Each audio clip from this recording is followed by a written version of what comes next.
Welcome to everyone on my YouTube channel desire academy for spoken English and personal development में आज हम लोग पढ़ने आ रहे हैं मोडाल्स। मोडाल्स में हम लोग पढ़ेंगे 4th नंबर का मोडाल्स है has oblique have to. Has oblique have to, has oblique have to, has oblique have to it means has singular है, हैव प्लूरल है, तो हैज़ टू भी साथ में लगेगा या हैव टू साथ में होगा। इसकी आइडेंटिफिकेशन क्या होती, इसकी आइडेंटिफिकेशन, इसकी पहचान हम कैसे पहचानेंगे कि इसकी डेफिनेशन, इसकी आइडेंटिफिकेशन क्या होती। जब हिंदी वाले वाक्य की क्रिया के अंत में नाने ने आकर ही हुआ है, ना ने नी आकर है हुआ है, जैसे मुझे घर जाना है, नाने ने आकर है आए, नाने ने आकर है आए, अथवा ना ने नी आकर पढ़ता पढ़ती आकर, पढ़ता पढ़ती पढ़ते आकर, है हो आए, तो सूत्र, तो सेंटेंसेस बनाते हैं। देखिए हम लोग सबसे पहले इस मोडाल को समझे, इसकी आइडेंटिफिकेशन क्या होती है। सबसे पहले मैंने ऊपर लिखा है 4 नंबर का हमारा होता है has oblique have to, a modal से। इसकी आइडेंटिफिकेशन, इसकी पहचान, हम कैसे पहचानेंगे कि वास्तव में हम कैसे सेंटेंसेस बनाएं। तो यहाँ पर क्या है, हैज़ ऑब्लिक हैव टू का मीनिंग होता है, इसकी आइडेंटिफिकेशन नानी ने आकर हुआ है, जैसे मुझे घर जाना है, मुझे पानी पीना है, मुझे उनसे बात करनी है। इस प्रकार जैसे बोलते हैं ना, अरे मुझे सुबह जल्दी उठना है, मुझे इंग्लिश सीखना है, उन्हें वहाँ आना है, उन्हें वहाँ जाना है, हमें ऐसा करना है। तो इस प्रकार के सेंटेंसेस के लिए नानी ने आकर ही हुआ है, अथवा नानी ने आकर पढ़ता पढ़ती पढ़ते आकर ही हुआ है, इट मीन्स हमारी कंपल्सन को दिखाए। कंपल्सन इट मीन्स मजबूरी को शो करे, तो यहाँ पे हमारा हैज़ टू 4th नंबर का मोडाल्स यूज़ होता है। इसका स्ट्रक्चर इस प्रकार से है, सब्जेक्ट, इसका स्ट्रक्चर इस प्रकार से, subject plus has oblique have to plus verb का first form then object. Negative sentence की बात करें तो subject plus has oblique have plus not plus to plus verb का first form then object. Third हमारा है has oblique have plus subject plus to plus verb का first form then object, question mark. 4th number पर हम बात करते हैं WH pattern plus has oblique have plus subject plus to plus verb का first form then object. In the last हम बात करें there is no subject, it means who plus has oblique have to plus verb का first form then object. देखिए हम लोगों ने यहाँ पे स्ट्रक्चर लिखा, मैं क्यों बार बार स्ट्रक्चर लिखते रहता हूँ, क्योंकि English totally depend on the structure. अगर हमको इस प्रकार के सेंटेंस इंग्लिश में बोलना है तो हमको ये स्ट्रक्चर आना पड़ेगा, स्ट्रक्चर हमें याद करना पड़ेगा। अगर हम स्ट्रक्चर अच्छे से आ गए तो हम बोलेंगे। इससे मैंने कहा मुझे घर जाना है, हेलो सर मुझे घर जाना है, तो मुझे घर जाना ना के बाद क्या आ रहा है आ रहा है। तो मुझे के लिए इंग्लिश में आप देखिए यहाँ पे 2 हेल्पिंग वर्ब है, हैज़ ऑब्लिक हैव। तो हैज़ का यूज़ हमेशा सिंगुलर नंबर नाउन के साथ होता है। सिंगुलर नंबर नाउन आपको पता है, ही शी इट और नेम के साथ हम लोग हैज़ का यूज़ हमेशा करते हैं। अगर हम बात करें हैव की, तो हैव को यूज़ हमेशा प्लूरल नंबर नाउन के साथ आता है, जो कि हमारा आई यू दे और वी होता है। अब देखिए हैज़ किसके साथ आएगा, ही शीट नेम के साथ आएगा। अगर हम हैव की बात करें तो हैव का यूज़ हमेशा आई यू दे वी के साथ होता है। इसे मैंने कहा कि सर मुझे पानी पीना है, मुझे पानी पीना है, या इसका ये मीनिंग भी हो सकता है कि मुझे पानी पीना पड़ता है, क्योंकि जीना है तो पानी पीना तो पड़ेगा। तो मुझे पानी पीना है, फॉर एग्जांपल मैंने कहा मुझे सुबह जल्दी उठना है, उन्हें वहाँ जाना है, मम्मी को खाना बनाना है, पापा को ऑफिस जाना है, उन्हें मेहनत करनी है। तो ये सारे सेंटेंसेस इन्हीं से संबंधित। इस टेंस का यूज़ जनरली हम दिन में कई बार इस प्रकार के सेंटेंसेस का यूज़ कर लेते हैं। फॉर एग्जांपल जैसे मैंने कहा मुझे पानी पीना है, पानी पीना है, तो मुझे पानी पीना है, मुझे पानी पीना है, मुझे पानी पीना है, मुझे एक इंग्लिश में हम क्या बोलते हैं आई। अब आई के साथ क्या लगेगा, हैव टू, क्योंकि आई के साथ हमेशा प्लूरल नंबर नाउन के साथ हैव लगेगा, तो I have to, I have to. अब पीने को हम बोलते हैं ड्रिंक। अब देखिए मैं मेरे पास से सेंटेंसेस नहीं बना रहा हूँ, मैं सेंटेंसेस बना रहा हूँ इस स्ट्रक्चर के माध्यम से। मैंने कहा मुझे के लिए आई, अब आई के साथ मैंने यहाँ पे बताया कि आई के साथ हैव लगता है, आई हैव टू। अभी वर्ब मैंने इट मीन्स होती क्रिया, क्रिया नहीं होता पीना, पीना के लिए लगाते हम ड्रिंक, तो I have to drink water, मुझे पानी पीना है, I have to drink water. लेकिन मैंने कहा मुझे पानी नहीं पीना, तो नहीं के लिए यहाँ पे सिंपल सेकंड वाले सेंटेंस में क्या लग जाएगा, नॉट। तो I have not to drink water, मुझे पानी नहीं पीना। अब देखिए इसके पांचों सेंटेंस हम बना सकते हैं कि I have to drink water, I have not to drink water, मुझे पानी नहीं पीना, have I to drink water, क्या मुझे पानी पीना है, मुझे पानी क्यों पीना है, क्यों के लिए वाई।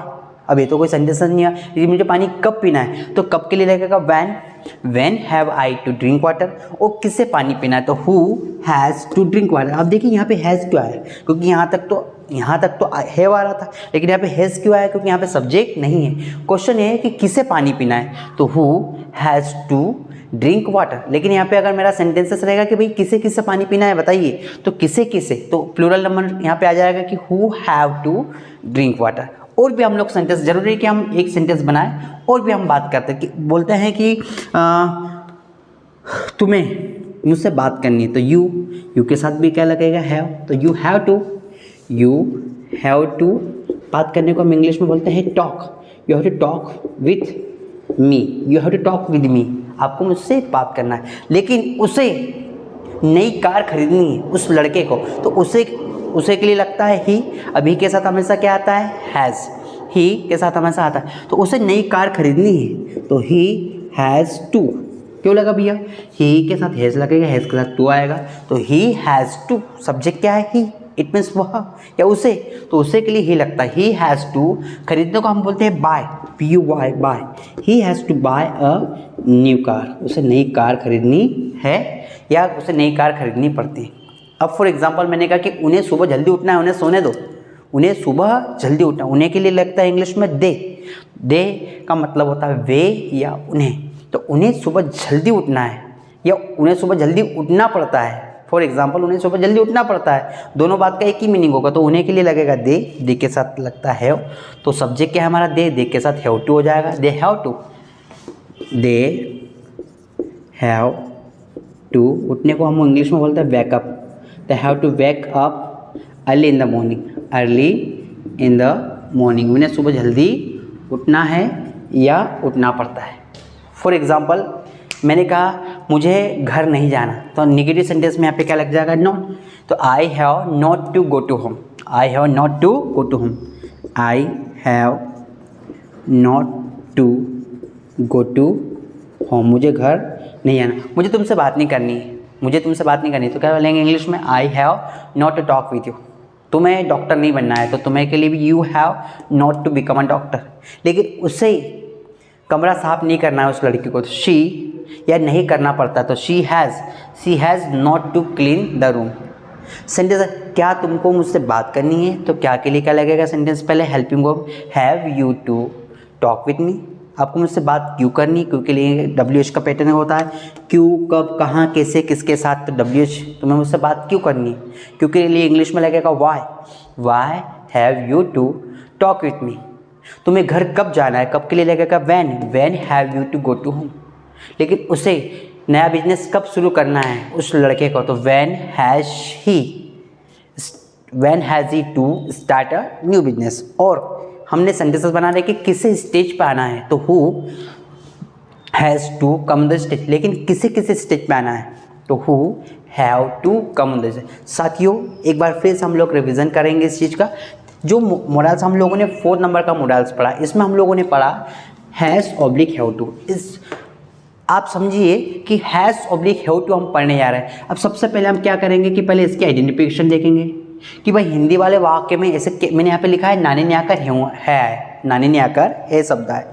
जैसे फॉर एग्जांपल, जैसे मुझे घर जाना है, मुझे उन्हें नोट्स देने हैं, मुझे उसकी मदद करनी है। अब जरूर कि मेरी बात हो, हम किसी का भी सेंटेंसेस, राम को रावण को मारना है, हनुमान जी को लंका जाना है, उसे डॉक्टर बनना है, नरेंद्र मोदी जी को भाषण देना है या देना पड़ता है, तो एक बात के दो मीनिंग यहाँ पे हो रहे हैं। उसके लिए हम लोगों ने यहाँ पे स्ट्रक्चर बनाया, मतलब ऐसे वाक्य जो नानी ने आकर है आए अथवा नानी ने आकर पढ़ता पढ़ते करें। जैसे मुझे सुबह जल्दी उठना है अथवा मुझे सुबह पानी भरना पड़ता है, तो मुझे सुबह पानी भरना पड़ता है तो मुझे के लिए इंग्लिश में लगेगा आई। अब आई के साथ हमेशा हेल्पिंग वर्ब क्या आती है, हैव। तो अगर आई का सेंटेंस हम नीचे तक बना रहे हैं पांचों सेंटेंस में, तो आई के साथ हैव ही लगेगा। I have to fill water, मुझे पानी भरना पड़ता है। मुझे पानी नहीं भरना पड़ता, I have not to fill water. Last में फिल वाटर आएगा क्योंकि सेंटेंस एक ही है। क्या मुझे पानी भरना है या भरना पड़ता है, तो have I to fill water. मुझे पानी क्यों भरना पड़ता है, why have I to fill water. और लास्ट में किसे पानी भरना पड़ता है, who has to fill water. लेकिन किसे किसे पानी भरना पड़ता है, तो who have to fill water. साथियों, इस प्रकार से हम इसकी प्रैक्टिस करते हैं और इस प्रैक्टिस करने के बाद again and again we have to practice it. हम इसकी प्रैक्टिस करते हैं और इसकी प्रैक्टिस के साथ हम लोगों को सेंटेंसेस बनाना पड़ता है। सबसे ज़्यादा दिक्कत होती है हम लोगों को वर्ब में। वर्ब इट मीन्स क्रिया है। हम लोगों को क्रिया पता होना चाहिए, वर्ब पता होना चाहिए, हमारी वोकेब नॉलेज अच्छी होनी चाहिए कि कितने सेंटेंसेस हमको बनाने हैं। और पर डे इट मीन्स हम लोगों को कम से कम 20 से 30 नई वर्ब्स का यूज़ करना चाहिए। जैसे फॉर एग्जाम्पल उन्हें स्टेज सजाना पड़ता है, तो सजाने के लिए हम लगाते हैं डेकोरेट। तो दे सजाना पड़ता है, तो दे के साथ हैव टू लगेगा। डेकोरेट हमें पता होना चाहिए, they have to decorate the stage. इस प्रकार के साथियों हम लोग सेंटेंसेस बनाते हैं। ये वीडियो आपको कैसा लगा, आप इसकी प्रैक्टिस कीजिएगा। अगर आपको वीडियो अच्छा लगे तो इस वीडियो को आप लाइक कीजिएगा, अपने फ्रेंड के साथ शेयर कीजिएगा। उन्हें अभी तक सब्सक्राइब नहीं किया है तो इस चैनल को आप सब्सक्राइब कीजिएगा। मैं आपका दोस्त Jaipal Singh Rajput, desire academy, SN college के पीछे, Bhandara road, Awasthi Chowk, Khandwa. Thank you so much.